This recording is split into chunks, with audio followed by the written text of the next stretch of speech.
Hello and welcome to FC talk show. FC talk শোতে আপনাদের সকলকে স্বাগত।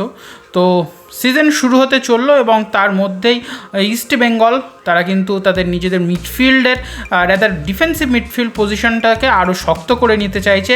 রশিদের পাশে কে খেলবে, রশিদের সাথে কে কম্বাইন করে ডিফেন্সিভ মিডফিল্ড পজিশনটাকে সামলাবে, তো সেই নিয়েই কিন্তু ইস্ট বেঙ্গল এক ভারতীয় ডিফেন্সিভ মিডফিল্ডারের সাথে কথাবার্তা চালাচ্ছে। প্লেয়ারটি কে, সেই নিয়েই আজকের ভিডিও। তো যারা চ্যানেলে নতুন, চ্যানেলটিকে সাবস্ক্রাইব করুন, বন্ধুদের সাথে শেয়ার করুন এবং ভিডিওটি ভালো লাগলে অবশ্যই একটা করে লাইক করবেন।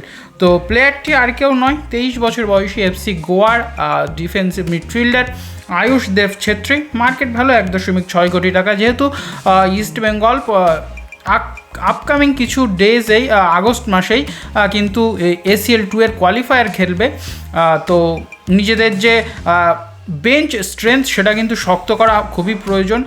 এশিয়ার মঞ্চে রিপ্রেজেন্ট করতে গেলে স্টার্টিং 11-এর পাশাপাশি কিন্তু বেঞ্চ স্ট্রেংথও কিন্তু অনেকটা নির্ভর করে এশিয়ার মঞ্চে সাফল্য পাওয়ার জন্য। তো সেদিকেই কিন্তু ইস্ট বেঙ্গল পা বাড়িয়েছে এবং নিজেদের ডিফেন্সিভ মিডফিল্ড পজিশনটাকে এই আয়ুষ দেব ছেত্রী তাকে নিয়ে একটা ভালো ব্যাকআপ কিন্তু রেখে দিতে চাইছে ইস্ট বেঙ্গল।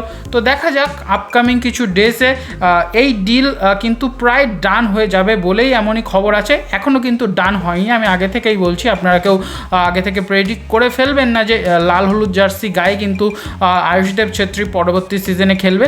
আমি বলছি আপকামিং কিছু ডেজে কিন্তু এই যে নেগোসিয়েশন হচ্ছে এটা কিন্তু খুব একটা ভালো জায়গায় পৌঁছাবে এবং হয়তো কিন্তু আয়ুষদেব ছেত্রী তিনি কিন্তু ইস্ট বেঙ্গল জার্সি গায়ে পরবর্তী সিজনে খেলতে পারেন, এমনটাই আপডেট আমাদের কাছে আছে। তো দেখা যাক কি হয়, সবই সময়ের অপেক্ষা।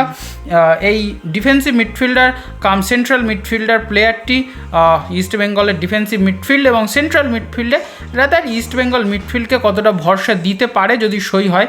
তো আপনাদের কি মনে হয়, যদি আয়ুষ দেব ছেত্রী ইস্ট বেঙ্গলের সই হয় সেক্ষেত্রে আপনারা 10-এর মধ্যে তাকে কত রেটিং দেবেন এই সাইনিংটাকে?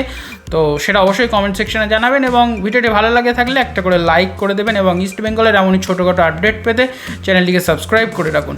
দেখা হচ্ছে পরের ভিডিওতে, ততক্ষণ সকলে ভালো থাকবেন, সুস্থ থাকবেন।